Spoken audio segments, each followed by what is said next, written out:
ఈ లోక బంగారము, ఈ లోక సుఖేచ్ఛలు ఇవన్నీ వ్యర్థం, సమస్తము వ్యర్థం ఈ లోకంలో. కానీ పరలోక రాజ్యంలో ఆయన అందమైన ప్రదేశాన్ని మనకి ఇవ్వబోతున్నాడు.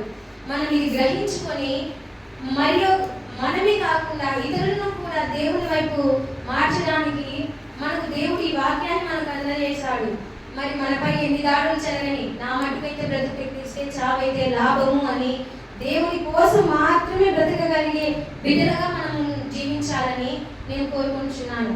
మరి ఈ లోకమంతయు వ్యర్థమైన శోధకుడు మనం శోధించుతానే ఉన్నాడు. ఏదో ఒక ద్వారా, ఇంట్లో పేరెంట్స్ ద్వారానో, లేదంటే స్కూల్లో టీచర్స్ ద్వారానో, ఫ్రెండ్స్ ద్వారానో, ఎవరో ఒకరి ద్వారా మనం శోధించుతూనే ఉన్నాడు. కానీ దేవుని ఎడల మనము ఎప్పటికప్పుడు శోధనలో పడకుండా యోగు వలె మన నీతిని, మన యథార్థతను దేవుని యందు పెట్టి దేవునిలో నిలకడగా ఉండి మెలకువగా ఉండి ప్రార్థన చేయగలగా మన పోరాటంలో మనం ముందుకు పోవాలి. మనం ఏదైనా సరే దేవుని కోసం మాత్రమే బ్రతకాలి.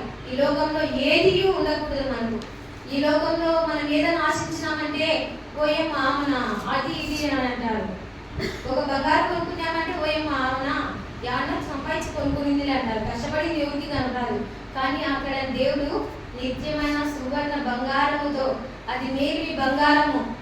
ఎంత మేలిమి బంగారం అంటే ఈ లోకంలో బంగారం అంతా పెడతాం. కానీ దేవుడు ఇచ్చే బంగారము ఎంత విలువైనదంటే సువర్ణ వస్త్రములతో మనల్ని ధరించబోతున్నాడు దేవుడు పరలోక రాజ్యంలో. మనమందరము ఇంతవరకు మనం నిలిచినామంటే అది దేవుడు మన పైన ఉంచిన ప్రేమ. దేవుని యందు మనం విశ్వాసం ఉంచి దేవునిలో మనం నిలకడగా ఉండి ఆయన యందు కృతజ్ఞత కలిగి ఎప్పటికప్పటికి మన ప్రవర్తనను మనం సరి చేసుకొనొచ్చు దేవునిలో మనం ముందుకు సాగాలి. ఆ పరలోక రాజ్యంలో మనం ఈ విధంగా కూడి దేవుని యందు ఆనందించాలి. దేవునిలో మనము పాలి భాగస్థులుగా ఉండాలి. దేవుడు మనకు ఇచ్చిన మాటలను ఆయన ఎంత శ్రమ అనుభవించినా ఈ లోకంలో మన కోసమే తన ప్రాణాన్ని అర్పించాడు. ఆ అర్పించిన విధానాన్ని బట్టి దేవుని మనం కృతజ్ఞతాస్తుతులు చెల్లించాలి. దేవుడు ఎల్లప్పుడూ మనకు తోడుగా ఉన్నాడు. ఆపద సమయంలో అయితేనేమి, ఏదైనా అయితేనే మనకు ఒక చిన్న మనకు ఒక ఆపద కలిగినప్పుడు దేవుని దూషించకూడదు. దేవా ఇది నాకు ఎందుకు జరిగింది, ఇది నాకు రావాల్సిన, నాకు తెలిసి యోగును శోధించినంతటి కంటే మనల్ని ఎక్కువ శోధించాడు దేవుడు.